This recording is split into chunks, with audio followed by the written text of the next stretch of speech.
Also, Dan, I like your Dan Magfest or shirt. Ian, can you not? This is not a video. 2020. You need to eat different food. Are you eating a fucking cucumber? While I'm Just, like, watching straight the up like a Wanking fucking Simulator apple? Yes. stream, yes. What the fuck? I just God. actually really like cucumbers. How do you feel about pickles? Love them. Bring it on. Yeah. Okay, good. Cucumbers and all forms of cucumbers are good for Ian.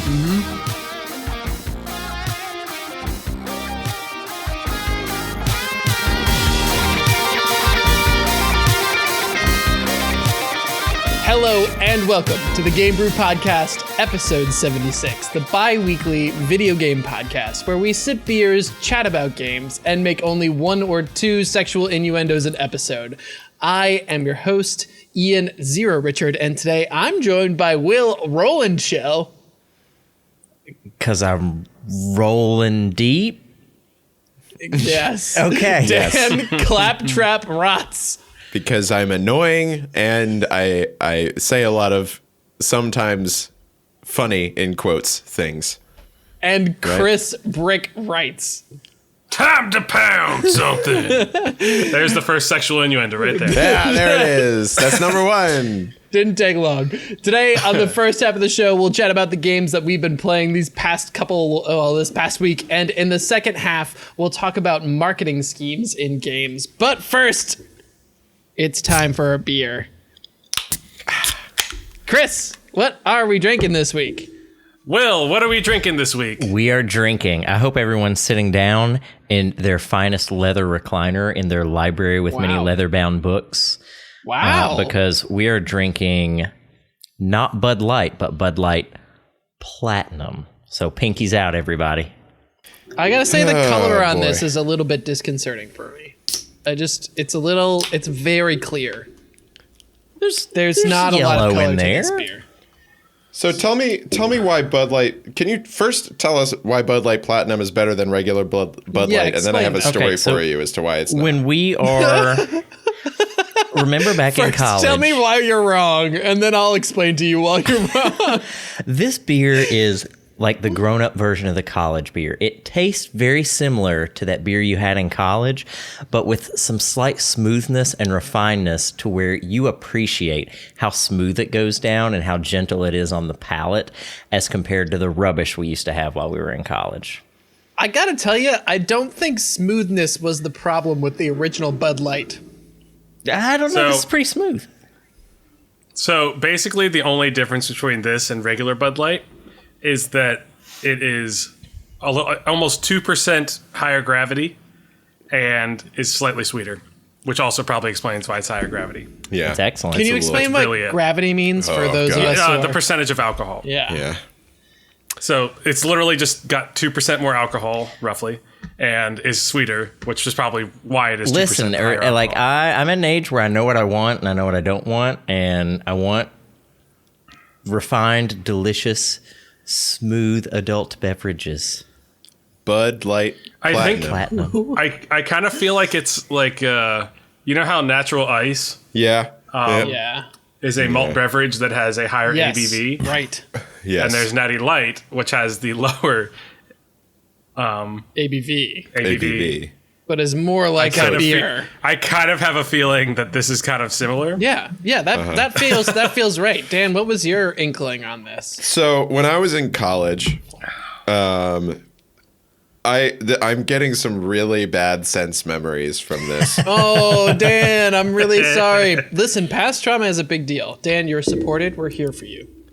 It's not your fault. It is my not your fault. fault. It is, no, It it is is my Dan's fault. fault. It is definitely my fault. So whenever it was actually right before St. Patty's Day, so timing is pretty key on here. Look at that bottle.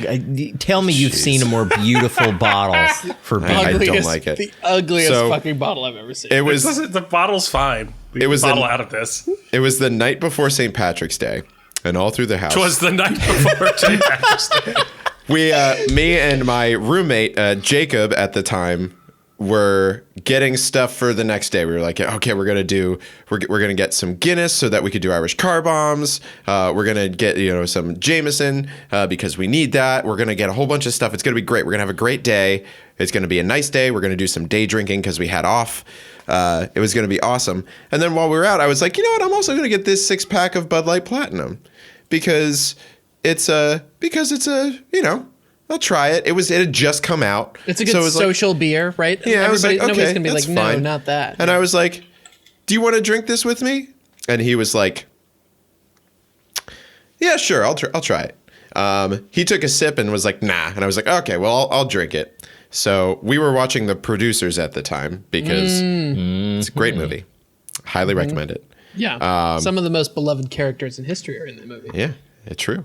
And I drank one, and I drank another, and then I drank another, and then I drank the whole 6-pack in like an hour because it's like water, and I wasn't really tasting it. At the end and of then that, we broke out all the stuff for St. Patrick's Day early. Oh, So And you got wrecked. I got wrecked. I had the worst St. Patrick's Day ever because I was just hungover. would you say that you were unhappy?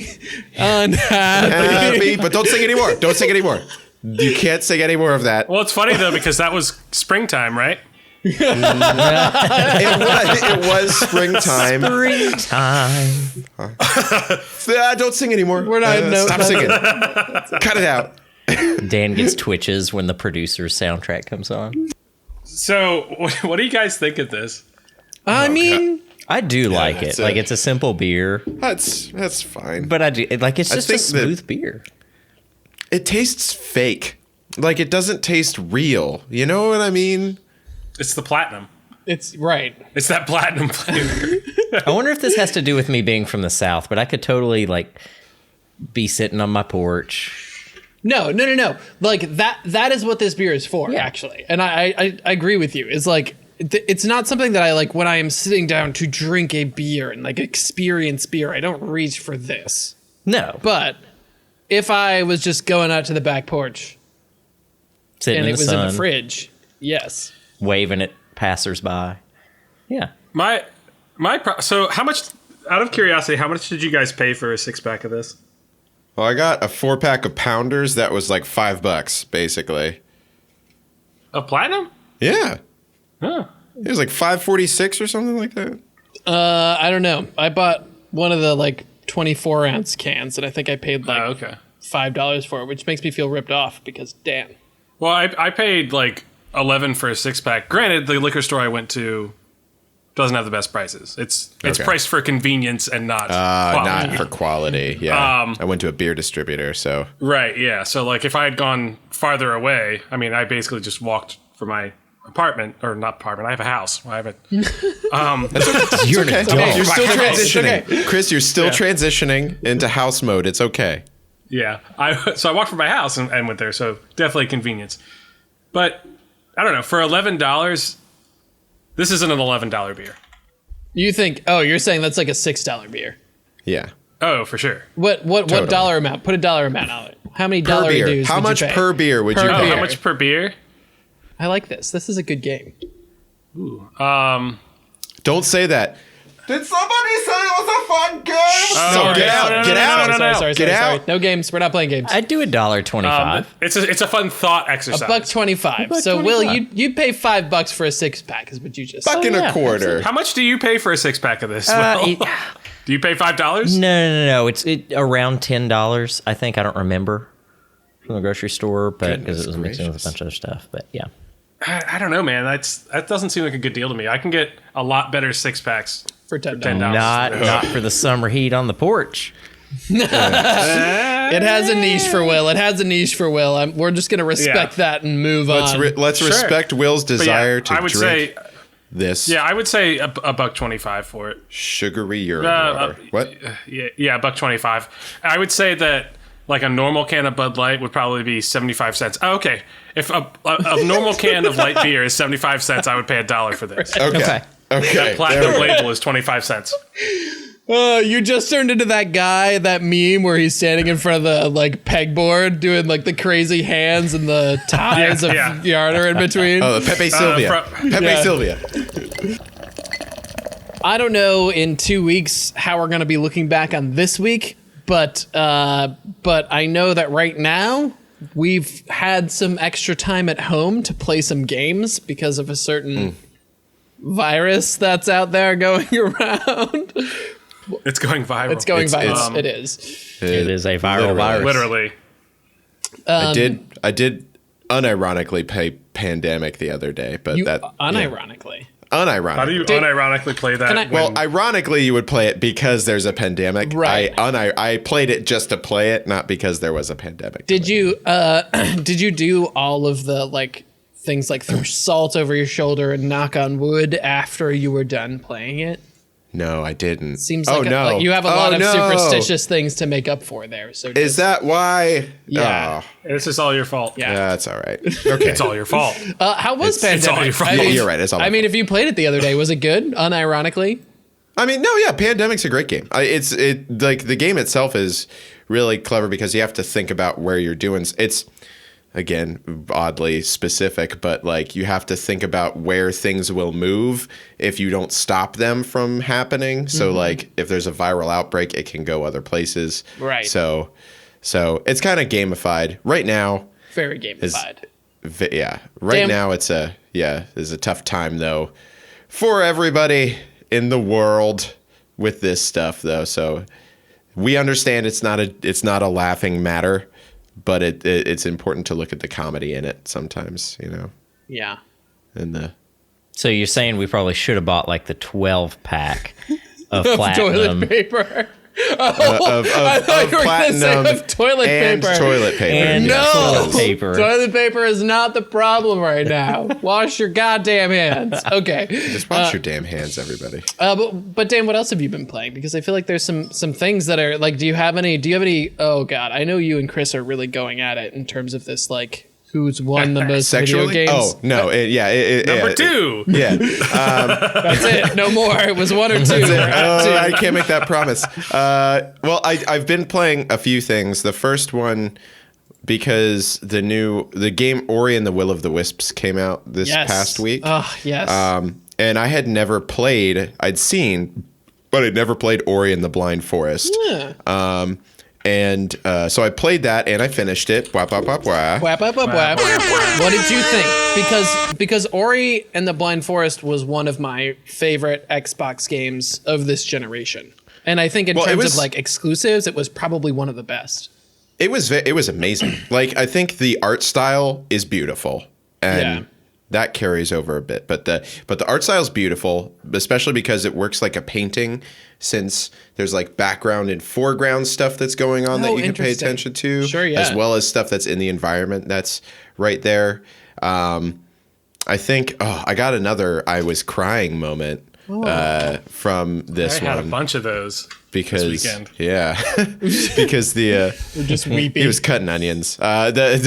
Because there's so like the story in Ori and the Blind Forest, I wasn't prepared for it to be so much about like found family and loss and but like the regaining of like hope, and it was just so good. Yeah. That little Moon Studios just like killing it. And what's boom, incredible you know? about the storytelling in that game is that it's not all, but is the grand majority of that is done without dialogue. Like there's no dialogue. There's text. Yeah, it's all text. Okay, but even then, what I'm saying is there's not a lot of it. It's not like what's that other one? It's not like Hollow Knight where there's like a ton of text kind of explaining things. It's like a lot of it is that characters actually moving on screen and moving in a way that makes you feel something for them. Like they're animated incredibly well. Well, yes, it has like they have facial animations, which helps too. Facial, but also the bodies, like the movement on Ori. And I haven't played Blind Forest in a while, but I'm working my way through the Will of the Wisps right now. And the way that Ori, the title character, sort of like does things with their ears, and like they also do things where they like sort of like it's almost like a dog communicating with their body. Yeah. You know what I mean? Like you know their mood. Everything's very movement oriented. Yeah. Like, yeah. Evocative, not provocative. But yes, that was really good. And Are you gonna get the next one immediately? Oh, I've already started playing the next one. I finished it and then literally started you're just playing right into it. Amazing. the next one. So, which is really cool because the story Just picks perfectly right up. continues. Yeah. So what was and, playtime? 20 something hours. Really? And you don't feel like you 20-something need hours into it. you don't feel like you need a palate cleanser? Or maybe 13. No. It's a big difference No, there, Dan. I don't know. I need to look at. I'll pull up my Xbox and pull it up. I know it was a long game, but I need to. Really? I need It's on the how long to beat? It's like a 11 with main plus extras and an 11 and a half. yeah, but you're also talking to Well, I'm Dan. not- Like Dan will Yeah, I'm explore not the best every thing. nook and cranny. Yeah, I was running all over the place trying to figure shit out. I didn't get everything. I tried, but I didn't do it. Right. Do you feel like you connected with any of the characters outside of Ori? Yes, Gummo. Gummo is the Gubo? arm. Gummo. The arm Yeah, guy? he's like the guy with the arm guy because he's like. I mean, I feel like it's hard to connect with them because most of the people in the game are. They show up at the okay. beginning and they show up at the end. It's kind of Yeah, they show up at the beginning, they show up at the end. But that guy was, I think he was really fun because he was an inventor and he was like, he's like a goofy looking thing, but he's kind of like running around helping you. Yeah. At some points, and it's really neat. Do you think? I mean, I don't know.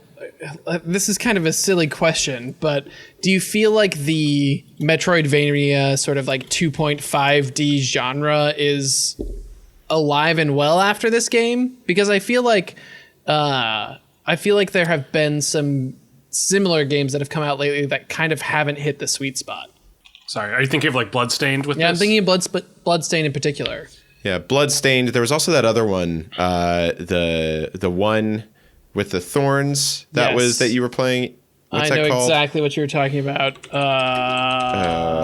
gonna edit this part out. Not Sundering. Something. It starts No, with not that. But that's another one that kind of was like it was Sunder. close. Sunder was another one, but Yeah, that was more like Cthulhu-esque, like Lovecraftian based.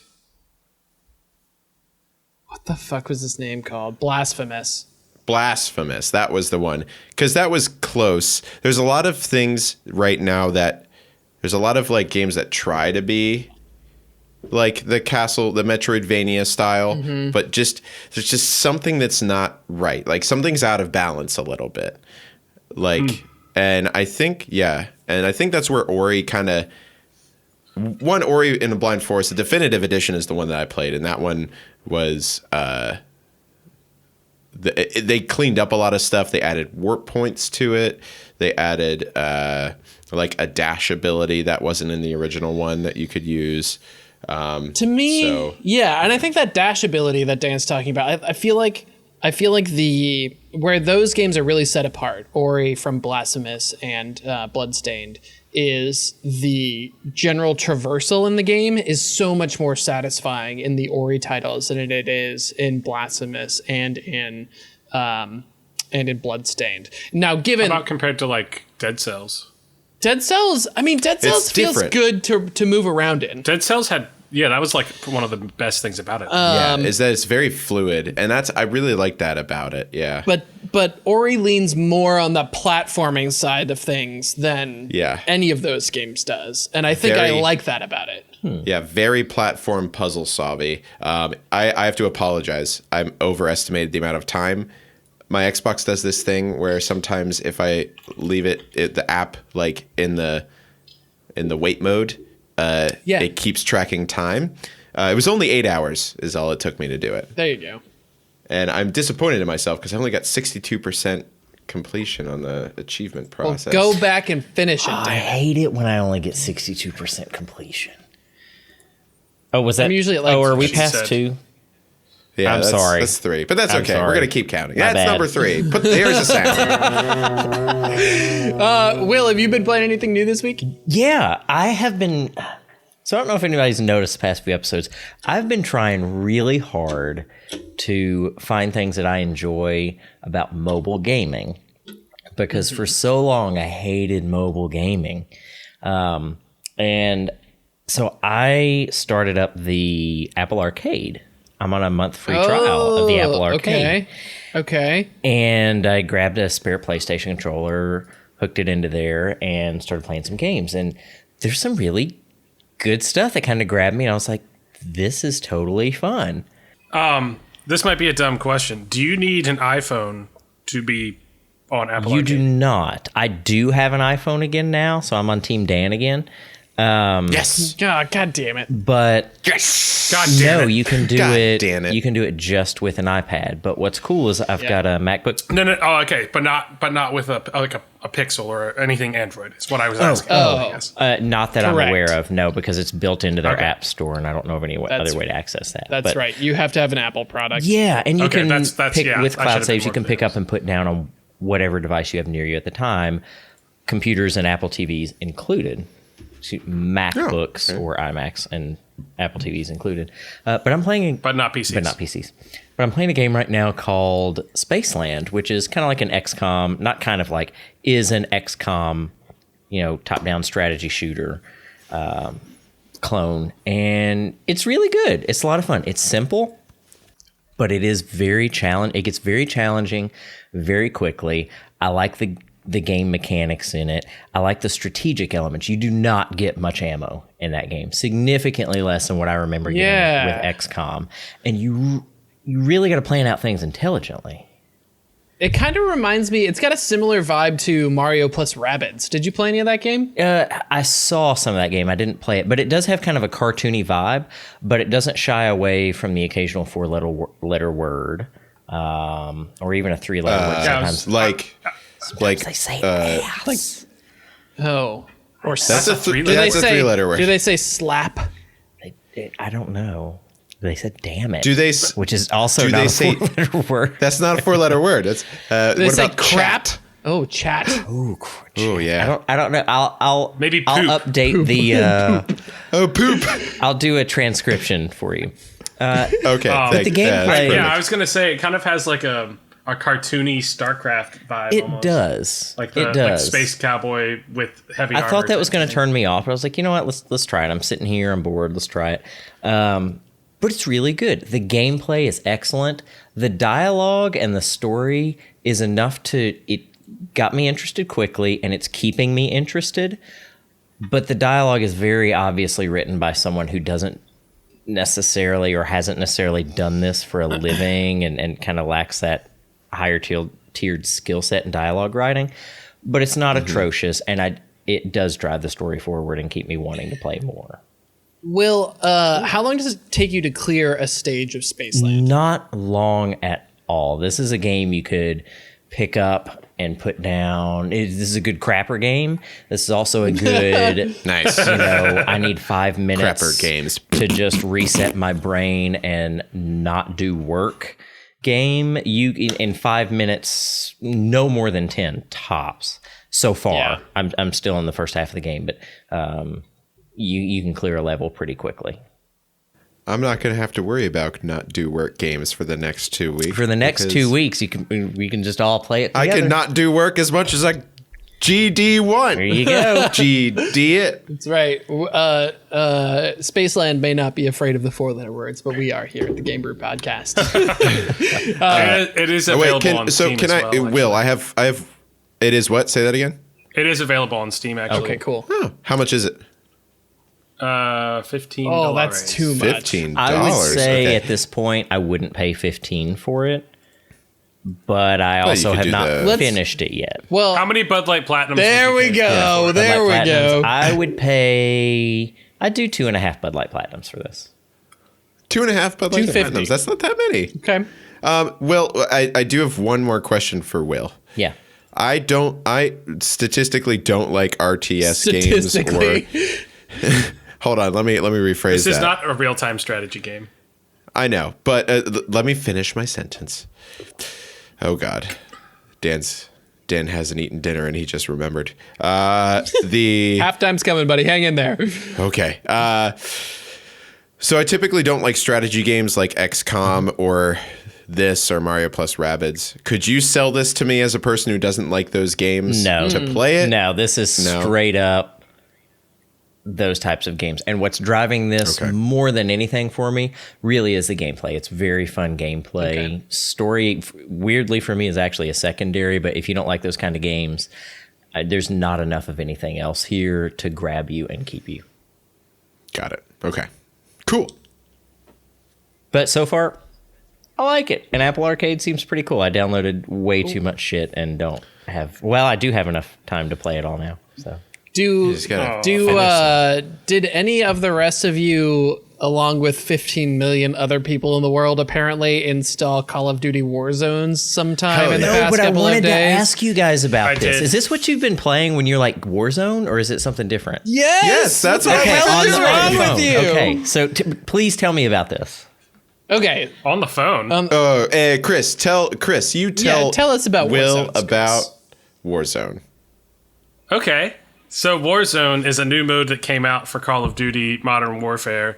the new one. So this is yeah. not The new this one. is not the Warzone game app on your phone. no. Probably not. Okay, please proceed. That when you said phone on the phone, I was like concerned for a second. No, but it is free and it is on your PC or I guess on Xbox and PS4. Battle.net if you're But on it's a PC. crossplay, so Yep. you could do whatever with whoever. Right. So I already owned Call of Duty Modern Warfare. I've been playing multiplayer with our good friend Ian Strickler a lot recently. You may know him as Bizarro Ian. Bizarro Or Ian, just yes. Strick. Or just strict Deuce. Or just I like Bizarro He's Ian. a man of the many most. many names. He's kind of like the evil character from the Dark Tower series. He goes by a lot of different names.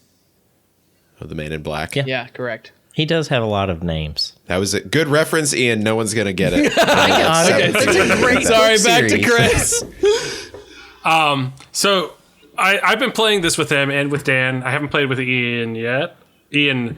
This Ian, not Ian Strickler. I've played a lot with Ian Strickler. So what you're saying is you like Ian Strickler better. Yes, What I'm hearing. That's not what I That's said. what I'm hearing. but that's what he meant. Chris, we got to talk. just leave it at after that. the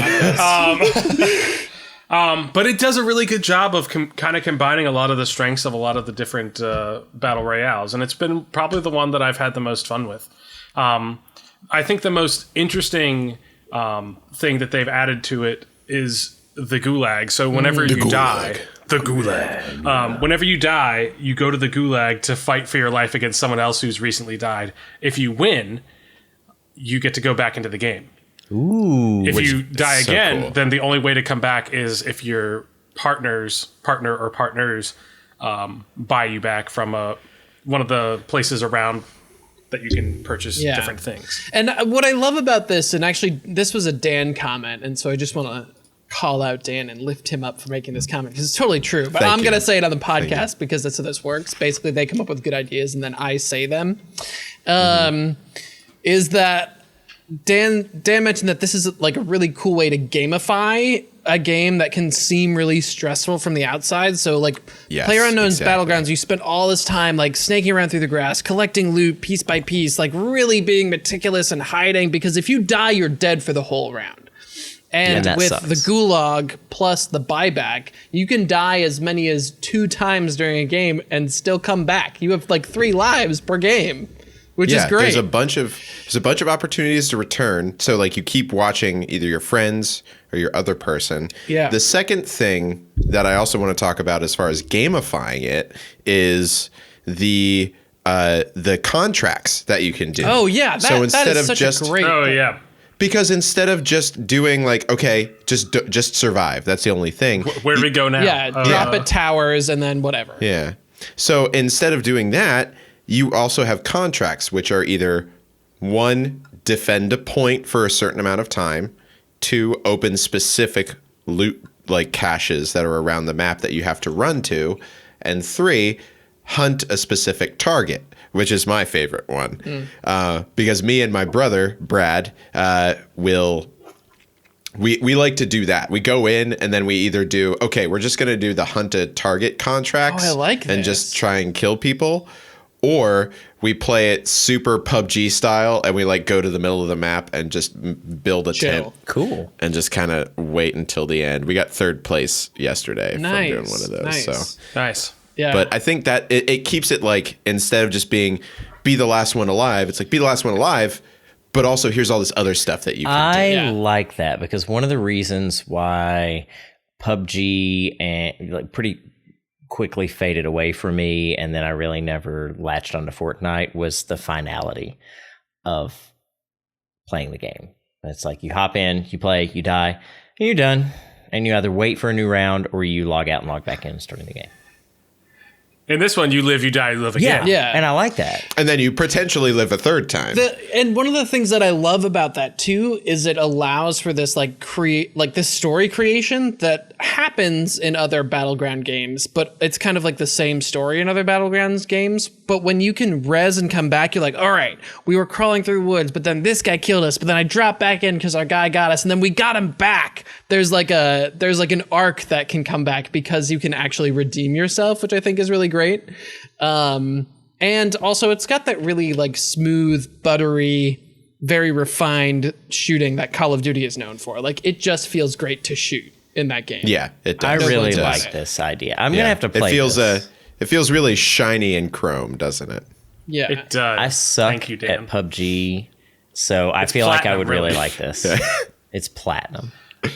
It's platinum. No, Jesus Christ. it's a really good entry, and it has a lot different than the other Right. battle royales that I think it could last for a while. Yeah, it's kind of fun that we're in this stage of the development of Battle Royale games where developers are really good at making them now, right? Like Right. PUBG And was they're riffing off each janky, other. Fortnite was a different thing, and then Apex had like all these like new inventions, and now this is like, yes, all of that, but none of the stuff you didn't like.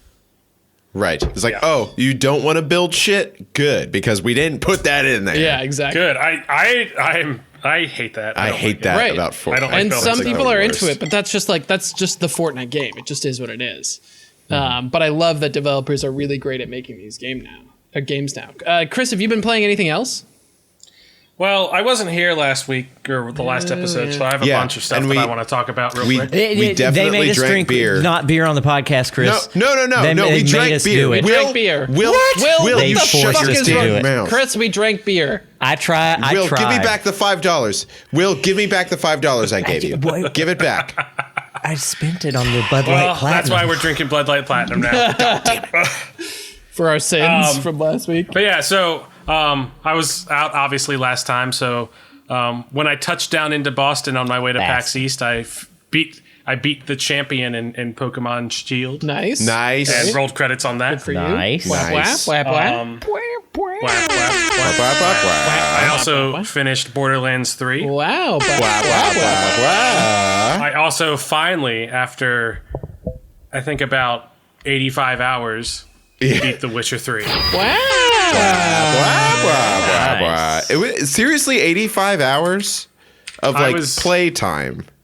So before I finished the game, playtime. Before Oh, I wow. finished the game, I got an achievement that said I've done all the Witcher contracts. Wow. Oh shit. So That's a yeah. hard ass thing to do. I was going pretty hard. I just really love that game. It's such a great place to be in. I'm surprised that you hadn't finished it earlier. Like the way you talk about it, I can understand that you hadn't finished it, but also like damn, dude, that's some dead 85 ass hours. fuck Well, I vacation. was just enjoyed living in that world, and actually, I've put 15 Where on since in the then. hell do you find the time? Well, it's been over like dedication. 7 years. Yeah. It's been a while. This has well, I started it on PS4, Okay. and then I was like, this is stupid. I'm going to buy it on PC, and then I restarted it on PC, Right. Right. and then that 85 hours is just on PC. I probably have another 40 on PS4. Chris, do you feel like the world in this game is a character unto itself? In some ways, and one of the things I picked up at PAX East was this nice headset from Viper, Patriot Games. They nice. They won make a raffle good, there. They make some pretty good stuff. So I was using that, and I was hearing things that I hadn't heard before, like just some of the comments that some of the peasants were saying. Oh. And they're just like, some of them are just so funny. Like they'll just be commenting about you or just like other just random shit. Yeah. Yeah, just like stuff like that. But like just adding that adds so much character to the world. I feel like part of what is enchanting about The Witcher is it does that like old school European fairy tale thing where it's like goofy but also super dark at the same time. You know what I mean? Like all the Grimm's fairy tales. Yeah, stuff. like Hansel and Gretel like get dismembered and thrown in a pot, and then it's like, well, sleep well tonight, kids. So there's like a humor to it, but also like a deep. That's dark. literally one of the quests. Yeah. Is Hansel and Gretel? I mean, essentially, that's the witches in the bog. Oh, Right. that's Yeah, true. right. And like a lot of the stories in the books are based off of like one is Beauty and the Beast, Yeah. one is That's The Little true. Mermaid, one is Snow White and the Seven Dwarfs. Yeah. Like, But I was gonna say, like, the character of the world also seems to me like that, where there's this light that's really clear, and you can tell they're having a good time with it. But at the same time, there's also this really sort of gritty reality to it, which is a cool dichotomy to have. yeah, it just feels like the peasants are just like, well, this shit sucks, but we're doing the best we can in it. Yeah. There's Like, monsters there's everywhere. a lot going on. There's monsters everywhere. The world is at war. Like it sucks, Ugh. and all the peasants are just trying to make the best of it. Yeah. And you can really feel that. And like there's racism. There's so many things that are that's reflected true. that 'Cause, they like, the added elves into and this stuff. world, that they spent so much time, and that's I think why it's such an interesting world to be in. And I think that I started and finished the first DLC, Boom. Blah, blah, blah, blah. Hearts of Stone, which was DLC, a good. blah. Yeah, it was a good like 7-hour DLC, and it was mostly just a main quest, but it was a heavy quest. Like the whole emotionally? story. Yeah, the whole story was super emotional. Was that And Blood and Wine or This was Hearts of Stone. Hearts of Stone? Okay. Chris, can I ask a question? Does No. does Geralt's like ultimate motivation ever get blurry? By which I mean, Well- like a lot of characters that we spend a lot of time with, like Batman, Superman, there ends up being this phase in their development where they sort of go like dark for a certain reason, or like where the story uses them as a darker character. Is that a thing in The Witcher ever, or nah? I think they do a good job of allowing you to make that decision yourself. You can be Yeah. a shitty Geralt. You can be a good Geralt. You can be anything in between, and they make you make those choices a lot, and make you answer questions that you don't want to choose between. Like at the end, I had to basically choose between, these two characters that I really like or another character that I really like because they were fighting and they were killing each other. So I had to just pick a side. And once that happened, one of those groups was not going to be there. It's like Air Bud. And that sucks after you'd spent so much time with those characters. Yeah. Or It was a hard decision. or whether you want to pick Triss Marigold versus a Yennefer of Vengerberg type. Well, Yen is the only answer because if you've read the books. That's true. That's true. But it's the game, so you can pick, Right, that's true. So it's like redheads or brunettes. I but know then we you did. also have Shani Oh, that's true. Yeah, that's true. in Hearts of Stone. Life is hard. All right, what else, Chris? Anything else? And so am I. Wait, what? The other sorry? thing, I was playing That was this 4. Sorry, yeah. this really late one night when Ian was on. There was this game called Open Oh World my Game, God. the Open World Game. Wait, what was it called? Say that one more time. Open World Game, the Open World Game. Okay. Okay. I finished it. It took me like 2 hours. Okay. It's bullshit. No, but like, what is it? What is it? It's okay. So it's basically like you get into the game, and it like presents you. It drops you into this open world area with like a mini map, and like you start running, and then like a narrator comes in. I was like, oh, this doesn't seem quite right. Here, how about you do this? And then you just are the arrow on a map. And you just have to go to different question marks and exclamation points and just fill out the map. And if you look in your quest log, there's like whole things that it says like you're doing and like giving you a story and stuff. But like you don't have to read it at all. It's supposedly just like a literally just, like, completionist, go. like going to different points across the map and doing like a little four That's really button funny. combination of things. So it's kind of like a commentary on how like when you're playing a game and you just skip through all the dialogue. That's basically what's Yeah, happening. it's like That's exactly what it's it is. roasting open world games. Oh, for sure. And it was kind of, I don't know, it was kind of a funny way to think about it, because that's really all you're doing. Do you feel like the roast landed? Like it was funny? I think it was just short enough to be funny. If it was longer, it wouldn't have landed. But like it was only, it took 2 hours of my time. Yeah, so it was like, It's okay, like to 100 to 100%. perfect. And I get what they're saying. Like you got enough out of it. Like if you played you couldn't play the Stanley Parable for like 6 hours, but you could do Right. it for like 2.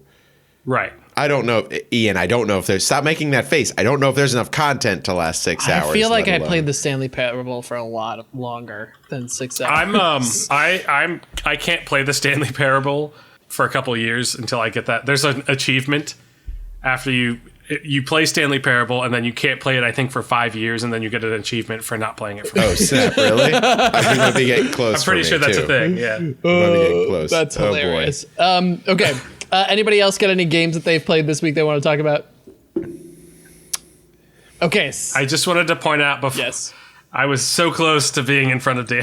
So close. And then Get ready, because unemployed boy's gonna have some time on his hands. Work from home boy is going to have to work hard on that. I guess. So I just want to tell you the list of games that I have that I'm playing. Dan's that are very close about to being talk finished. shit right now. Dan's about to talk smack. Hold on. This is where the WWE music is going to start playing. That's Dan's music.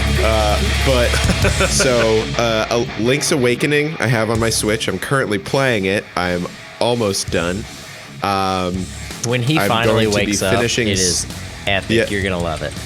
You're really gonna like it. I'm gonna be finishing Sekiro this week. That's one of my goals is to actually beat the final boss in Sekiro. Okay. Death I should Stranding. beat the final boss in Dark Souls, huh? Death Stranding is going to be one of the games that's on my list to do. Ori and the Will of the Wisps. I'm about 70% done. that game. Jesus, holy shit. So there's that, and I'm gonna steal the Legend of Zelda Breath of the Wild back from my brother-in-law so that I can beat Ganon and finish that game too. So, because I haven't finished the last boss in Breath of the Wild yet. So. Well, I'll have you know I'm almost halfway done with the golf game Will on of the my Wisps. iPad. Oh, with golf game? Okay. All right. Before we end this half, I do have one really important question for everyone. Yes. I Okay. March 20th is a pretty important date in gaming history. 320. Yep, this upcoming 320. It is. It is. Are you asking us what our choice is going to be? What is your choice? Doom Eternal or Animal Crossing? Oh. Okay, or also Half-Life Alex, Well, Okay. since that's the 23rd. Does anyone have VR here? I don't have think we VR. do. You have VR, Chris Chris. I know does. you do. Chris does. I am gonna go. I'm gonna go Doom Eternal. I've never played an Animal Crossing game aside from the one that came out for phones. So Oh. should. Okay. Yeah. So the What's Up Gamers guy in me wants to say Doom Eternal, but I'm probably gonna play Animal Crossing before I get to Doom Eternal, to be honest. So I'm with Ian. I've never played Animal Crossing. I'm gonna get Animal Crossing, but I'm gonna get it after Doom Okay. because Doom has a finite amount of time I can spend with it, whereas That's true. Animal Crossing does not. Well- and I could spend a lot of time fucking around on Animal Crossing. Well, me and Katie and myself will tell you just how fun Animal Crossing is and how good our towns are. So Oh, I'll see how just, good the towns just take some of that. Just you can't have any of my strawberries. you know what I love about Animal Crossing is how it develops within us, sort of like a common bond. We're all just doing things that are nice for each other. So demons, murdering demons. I've loved the whole like combination of the two communities together, just because they're just happening at the same time. yeah, because they're polar opposites. Yeah. Yeah. Very cool. All right, well, we're going to wrap it up for the first half. When we come back, we're going to talk about some marketing in games. Please do stick with us. Hey, Game Brew fans, Will here. We hope that you are well and safe in your quarantining and playing much games. That's right, much games. Thank you for spending some of your quarantine time with us. We know you're stuck in the house, not doing a lot, and we really appreciate you hanging out with us in the process, whether that's listening to the podcast or hanging out with us on the Discord. And if you want to get in on that action, especially while you're trapped in the house, come on over to bit.ly/discobrew, bit.ly/discobrew, disco as in boogie nights, boogie fever sort of thing. If you want to be involved with the podcast beyond that, one of the best things you can do to really make it a better place is leave us a review on iTunes, Stitcher, Google Play, wherever it is you get your podcast from. That's how we get a lot of our ideas and how we make a lot of our improvements. And we appreciate hearing from you, and we want to hear from you. So take a second and do that if you haven't. We'd love to hear from you. And if you want to throw a little cash our way and get something for it in return other than the great content we give you, head on over to bit.ly/gamebrew. That's bit.ly/gamebrew. And that's our Humble Bundle affiliate link. You can get in on some great games, get your game on, and then give us a little cash in the process. And that's not a lot, but that definitely helps us keep the podcast up and running. Lastly, hop over to Facebook, Twitter, Instagram, whatever you fancy for social media, and connect with us at The Game Brew on all of those. That's The Game Brew. It's pretty simple. I'm sure you can handle that. Just The Game Brew. We'll see you there. Thanks for listening. Now let's get back to the show.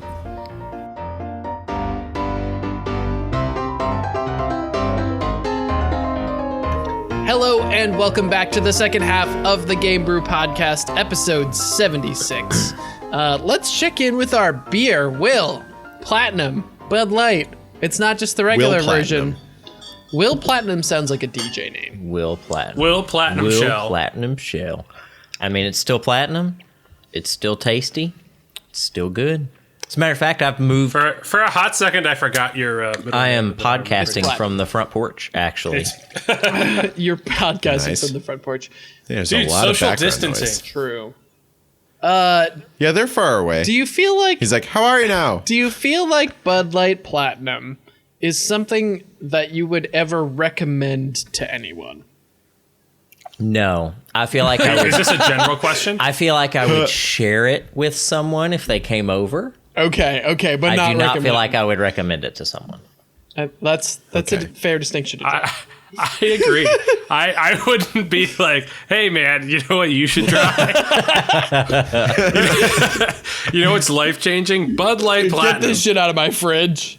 This is the beer for friends you don't like.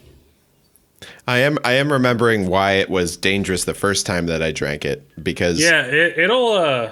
I'm kind of messed up. I'm a little toasty. I'm a little toasty What's boy. the ABV can on see this, my little red on this bad spots. boy? It's 6%. Six. It's enough to do damage. But yeah, just because I'm like two of these, I'm almost done 2 of these pounders, and it's I feel good. Feel good. I was reading an article about it, and there isn't really like a target audience for this. Yeah, Because like, Yeah. there is. It's just Will Shell. The target Yeah, audience it's is just one. me. well, yeah, because like, and like, it's so weird because it has a slightly more alcohol than regular Bud. Mm-hmm. But regular Bud has more flavor, but it has slightly less calories than Bud. But Heavy. they don't. Like, and it's more expensive. It's such a weird. It's a weird You know what dichotomy. it's about, Chris? Yeah. It's about marketing, which brings us It's to our brewed for the night. Which brings us to our second. It's like the club version of regular Bud Light. It's literally a marketing Exactly. They put That was platinum just- on it that- and gave it a fancy, beautiful segue? bottle. That segue was as smooth as a pint of Bud Light Platinum. Yes, it was. exercise. So fucking But smooth yeah. that you could see Yeah, right and through that's it.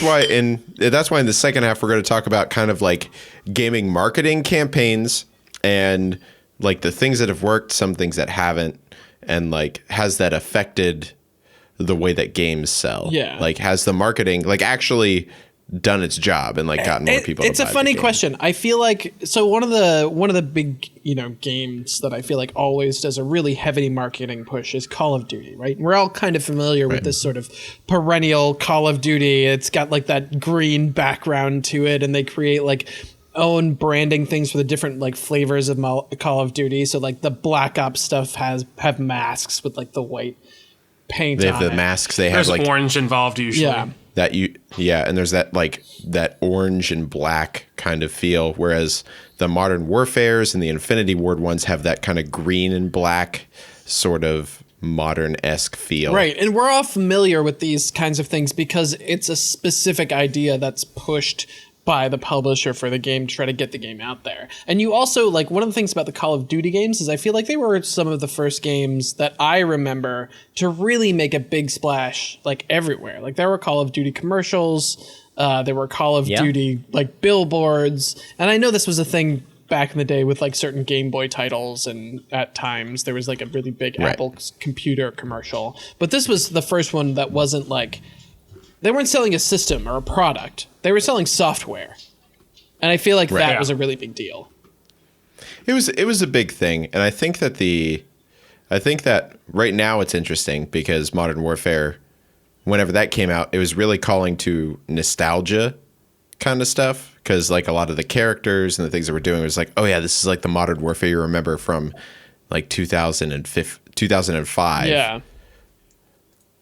But also it's new and it's different and it's something that's going to be exciting for you. Well, and I think that was a huge part of it, but I also feel like let me start that over. That was a huge part of it for like us slightly older generation gamers, like in our 30s, mid 30s kind of thing. Because we were just kind of wee lads when Modern Warfare came out. And I was really excited about this. I was saturated with it.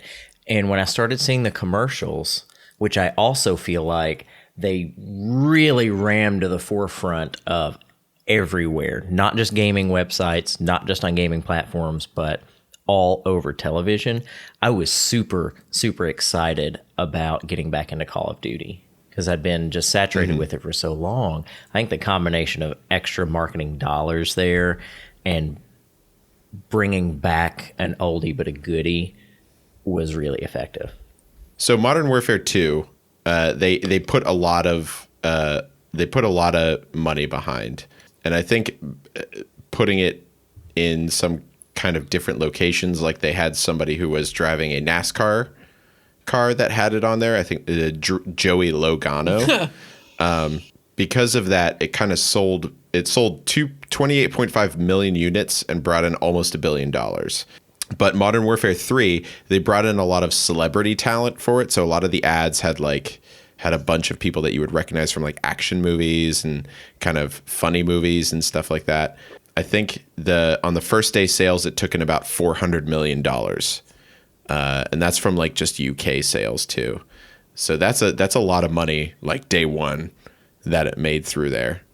Yeah, I mean, I think that there was, especially during, I guess, maybe the beginning of my college experience, the big commercial that I can remember that had like a celebrity involved was the WoW Mr. T commercial. Oh my gosh, I forgot about that. Yeah. I'm a night elf Mohawk. Oh, yeah. And like the Mohawk grenades and stuff. Yeah. Yeah, and like then they also did the thing with South Park. So like they were doing a lot of stuff. Like I don't know if that was like they paid South Park to do it. Probably not. South Park probably just did it because it was getting popular. Probably because of the Mr. T thing. Like it just those were one of the most prevalent commercials that I can remember. The other ones that were really big, I was really surprised when Skyrim started having really big commercials. Because I didn't, in my head, I thought it was still kind of a niche game, like Oblivion was. I thought, like, kind of not in the popular That's true. Yeah. focus. And Skyrim, I think, because it was being advertised on TV, kind of started pushing. I think that's really true. And it's interesting to think about how at least some of what's pushed gaming into more mainstream conversations is the fact that it's been more widely marketed. Whereas before you had to go to like specific gaming sources to read about games, now we're hearing about them, on the Super Bowl. You know what I mean? When they do the Super Bowl commercials, or just in regular commercials on TV. And that was a big change when it first happened. Yeah, that's a super big change. I mean, back when we were kids, like in the early 90s and all the way up into, well, for quite a while, you'd see advertisements for like the new gaming system, but not really for specific games, not on television, not unless you were reading a gaming magazine or specifically seeking out that information. Did you see ads for a specific game? Not like we do now. And these companies have grown into just monsters who can afford to do that. And that definitely drives up the success of what they're doing. I mean, when you're plastered with something 36 times a month, you're going to remember that game's coming out. It could be that I didn't get exposure to it because I didn't have cable TV until I went to college. And so I didn't have like kind of the segmented TV that would be advertised specifically towards like a G4 or a Comedy Central, which had a high amount of gamers talking to it. Right. But I could remember also like when Bayonetta was coming out, I remember that being advertised super heavily. Interesting. Either on G4 or Comedy Central. And I was thinking like, I think it was this one song, and I just went to the TV commercial on YouTube and it was the song. So like it stuck with me because I saw it so many times. Nice. I want to go back to the 90s a little bit because Will mentioned it. So in 1997, Sony started releasing a lot of commercials and magazine ads for Crash Bandicoot 2 Cortex Strikes Back. Okay. Ooh. Cortex Strikes Back. And you remember these commercials because it was the guy in the Crash Bandicoot suit doing a bunch of different stuff and being in a lot of different like scenarios. Because what they were doing is they were putting this stuff out to the masses because Crash Bandicoot, the first one, sold 1.7 million units. Crash Bandicoot 2 sold 7.58 million units. So what they did is they said instead of being the Crashes Back campaign is what they called it, was basically like, okay, this first game was really successful. What if we marketed it to everybody? So there was a lot of commercials where he's in real life situations. I think whenever they did the release of the collection of all three of them, there was a lot where it's like, oh, Crash Bandicoot is at the barber, or Crash Bandicoot is like at the supermarket. Yeah. There was a lot where it's like Crash Bandicoot being in a line with a bunch of like male bodybuilders. It's funny saying because it's like Crash is back and he's pumped up. It's funny because those are all ways to humanize the Bandicoot to make people be like, oh yeah, that guy. Yeah, that guy. I like that guy. Yeah, I've seen that He's guy. A likable guy. He's great. He's great, but they spend a lot of money on like that and on like commercials to be played at prime time. So like whenever it was on at the same time as Seinfeld, Married with Children, Home Improvement, The Simpsons, any of those shows that where like the masses are watching. So that makes it more like it puts it in your brain and you're like, oh, that's funny because it's a not human thing in a human situation. Maybe I want to play this because my brain is like, oh, that'll be fun because this is in a fun environment. Yeah. Ian, you mentioned humanizing Crash Bandicoot, and that mixed in with Dan talking about videos made me think about, I thought it was hugely unique and innovative when Blizzard started putting out the Overwatch character videos, whether that was for a new character that was coming out or somebody that was already there, because not only did that get the gaming community at large like interested and at least aware, even if they didn't play the game, of what was going on, it got those people who were playing the game to want to keep playing and being invested in that gaming experience with it if they were excited about something new coming out. And I think that's an important marketing component for games as well. You don't want to just get people to get your game. Nowadays, the way they're structured, you got to keep them playing. Yeah, and that's really interesting to note that Blizzard approached an arena shooter or like a strategy shooter that's essentially met, something similar over and over and over again from a standpoint of we need to make these characters people and to make a world around it as a way to bring people into the game and keep them there. That's a really interesting way, because I'm sure at the time they were already thinking about trying to get the esports for Overwatch up and running. I mean, that was baked into the plans of Overwatch from the very beginning. Oh, for sure. And you need that kind of buy-in for people to buy in then also to another league. It's funny that a lot of these games that are being heavily marketed are first-person shooters. I wonder if that says a little bit about kind of what we are perceived to be as gamers. Chris, yeah? Well, I think it's probably, at least in the late 90s to mid 2000s, was definitely the, I think, premier. Yeah, the most prevalent game genre, Yeah. for sure. And speaking of, there's a big one that we're not talking about. The whole marketing campaign for Halo 2 was really interesting.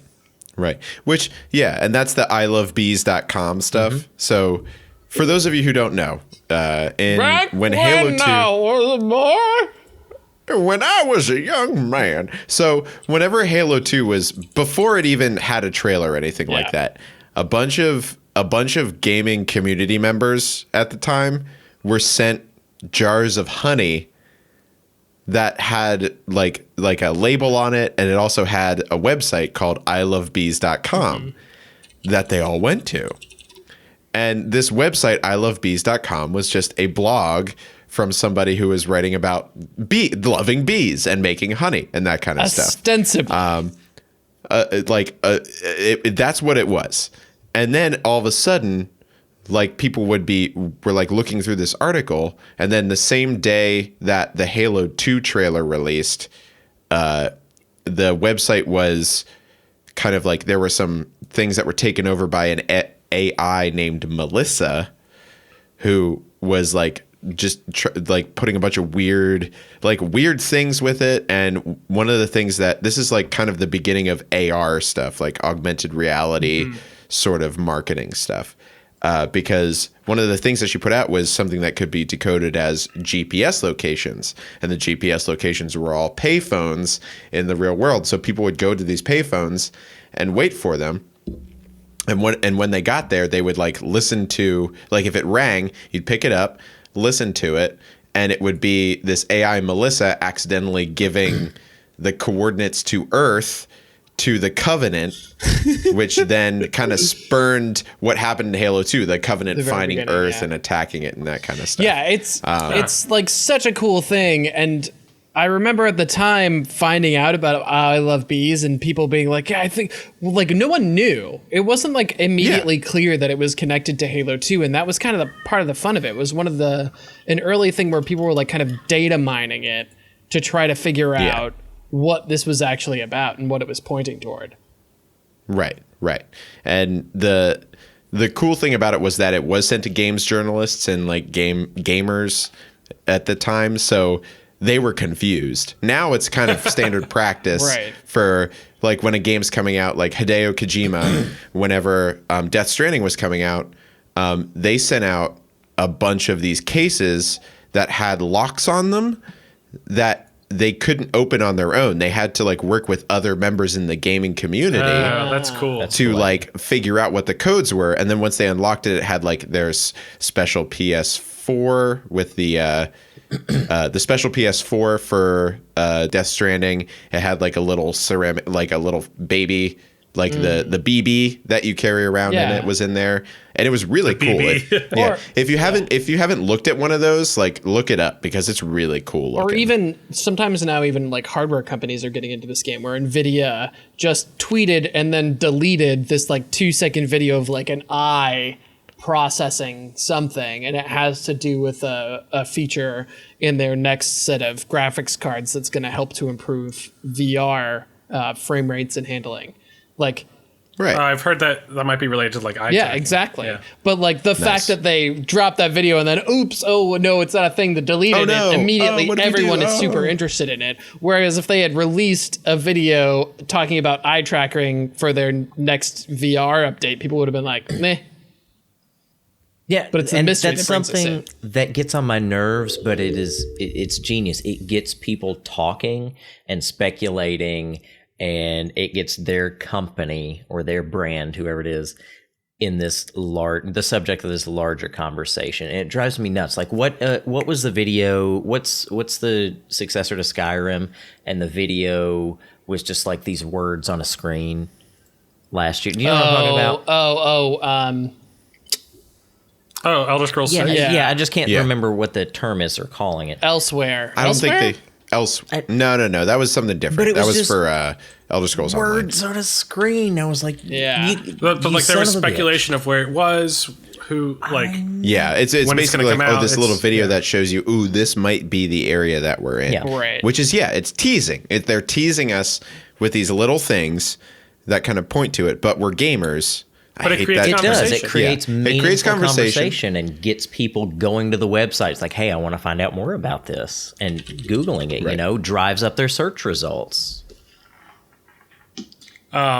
we haven't talked about this yet, but I know we don't have a ton of time left, so I wanted to talk about it real quick. But how do you guys feel about there's a lot of food companies like Mountain Dew, Doritos, and Cheez-Its that do kind of combination marketing with games. Like I know there was, I think it was Cheez-Its that did something with Gears of War recently.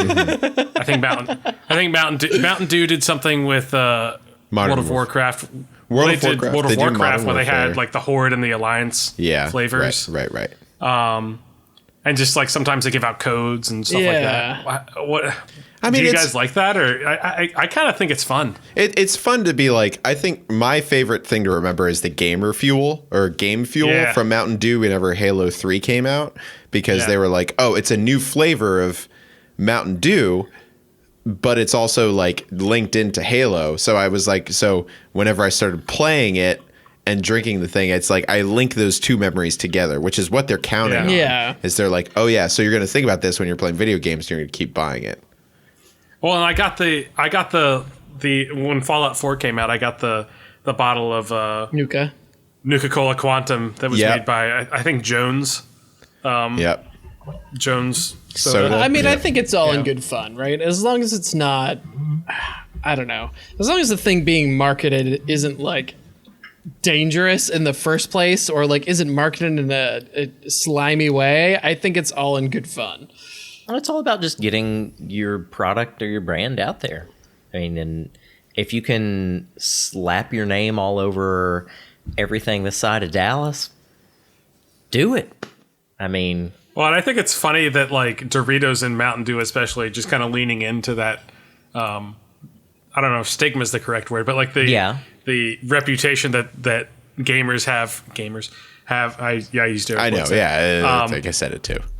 I don't like it either.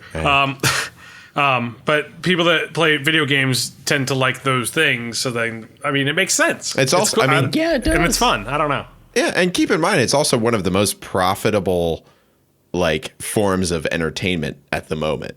Like video games are like have Over movies, I think. have destroyed movies in the amount of profit that they make over that. EA on its own is making way more money off of FIFA cards than anyone else is. But yeah, it's interesting because they do have that leg up, especially like the big name companies. Little indie devs and that kind of stuff. They don't have the resources for that kind of stuff, so it's a little bit more difficult for them. Which is why, but that's also why you see a lot of more these days. You see a lot more indie games just kind of pop up out of nowhere, mostly because of the like streaming emphasis, where like somebody finds something cool, like Bennett Foddy's Getting Over It or Untitled Goose Game, and then they start streaming it. People see this, they're like, oh my god, that's goofy and hilarious, and I want to keep watching it and or play it myself. I don't think that's how Untitled Goose Game got popular. You don't think so? No, I mean, I knew about it before it came out. Oh, I did. I saw posts on Reddit about it. Yeah, okay. And so like I was kind of expecting it. Oh, all right. I didn't see that. Will, so. did you want to jump in there? well, yeah, I think the little guys have to rely a lot more heavily on, first of all, just making a good product, or at Yeah. least an interesting product that people are going to try out and you can make some money on, and then it's done. But like organic marketing's huge for them. If it's a good product and you can get that toe in the pool and get people playing and talking about your game. Like, you all play more indie games than me. I bet you can name easily 5 to 10 indie games from little small guys that are huge games now and are awesome gaming experiences. Yeah. I mean, like, look at Stardew Valley. There you Like, go. that was a game that was really or small. Starbound or Dead Cells, is that a small Baba one? Is You. Dead Cells kind of Medium? Dead Cells is kind of medium sized, but I know. Super Meat Boy was Yeah. big. Yep. Yeah, That was- but you just- Yep. Go ahead. And I was gonna say you just Harry, now. make something good and get people talking about it. But like Dan said, like these little indie studios pop up constantly. You really do have to have a good product to get. It's to get Yeah. that. foot it's in like the door. it's like the giant brand. It's like the giant brand cereal versus Captain Crunch. It's like, oh, they're going to go for Captain Crunch because they remember the name Captain Crunch, but the giant brand cereal is just It's as good. exactly Yeah, the I same mean, thing. like What about Bob's- stuff like? I was gonna say, what about stuff like that KFC dating sim that came out? So that's kind of awesome. that's kind of the reverse. Yeah. Which is like using the gaming, because gaming and tabletop games and things like that. We should probably kind of go back about 11 years and talk about the Burger King games. Like Sneak King? like Oh, Sneak yeah. King, and like, because Did you ever No, play that? but I I remember you did. talking It's about a I good, never did, it's a yeah. decent game. Like, whenever you look Yeah. at that, it's like, it's a decent video game, and it's made to be like, oh yeah, the Burger King. It's about Burger King. That's really it. literally It's just about it's a game. It's using him the game giving as an burgers to people advertisement. sneakily. I mean, that's been done for years. Look Right. at the Mission Impossible games on NES. E.T., which is now in a landfill in Texas somewhere. Sure. Aladdin, like that's been done for Well, but eons. those are games building off of and those are games. I agree with you. Those are games that are building off of current IPs. But it's interesting that it's like, because they gave those games away as almost like free things in the store whenever you would get a certain type of meal. But they were still decent games, and people still talk about them. They still say like, "Oh, this is great." And then that's when we have like the KFC dating simulator, blah blah. The KFC dating simulator came out, and that exploded because people were like, "It's a It decent was so game." good for Twitter and Twitch. Like that Yeah. was such a Oh, well, it's hilarious. Yeah, Like, because it's like, it's KFC, yeah, it's like having like a super funny Twitter account, but permanent. How all the many of time. you And- like felt, I don't want to say better, but had like positive feelings and or thoughts about KFC because of that game? Like you think about them A in a little more bit. jovial manner. I did. 100%. A little bit. 100%. I mean, I always did, but like, yeah. Yeah, I mean, I love their chicken, That double down. Ooh.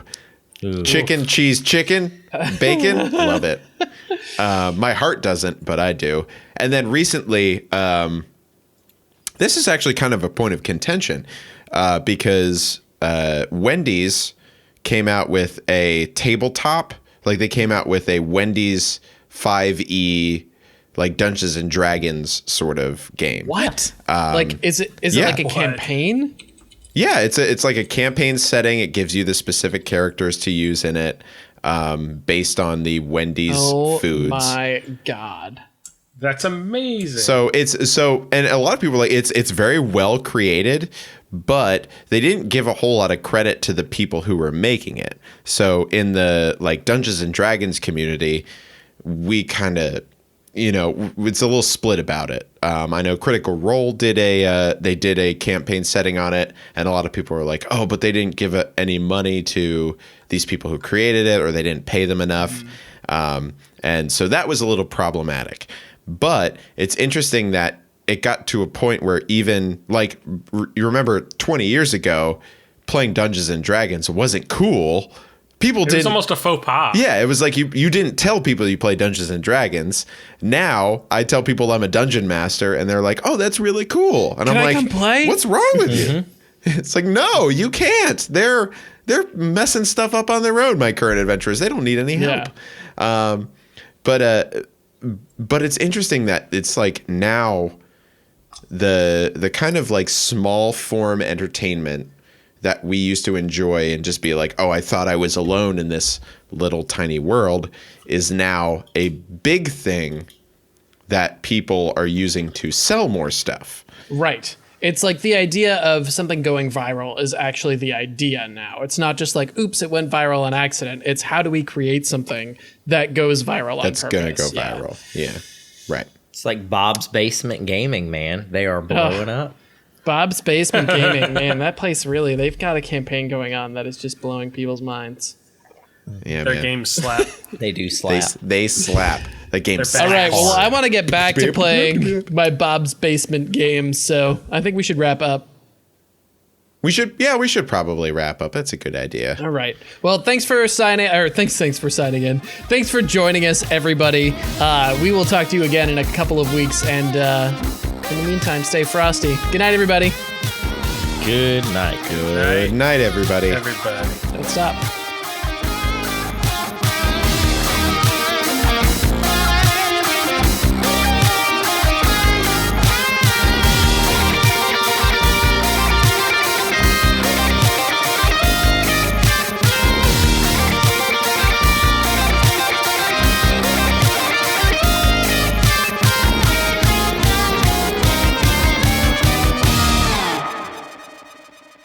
Hello and welcome to the Game Brew Podcast, episode 76, the bi-weekly video game podcast where we sip beers, chat about games, and make only one or two sexual innuendos an episode. Can you do that again? That sounded weird. The way you said, the way you're like, welcome to Game Brew episode 76, where we like, it was the weirdest run-on sentence ever. I apologize. It's gonna bug me. It's right. gonna bug me. Dan, you're my, does this mean like you're my I feel like now? it was Yeah, a good I'm intro, producing. Ian. I was proud of you. You have something to say about my delivery. I have just something to say about my fucking fruit tray in the green room because that was bullshit. That fruit must have been sitting out for weeks, and I don't know what temp you had prepare the coffee, but Oh, that was actually me. I'm sorry. I'm used to a Keurig. But also the fact that you think we're paying you enough to garner you actually complaining about fruits.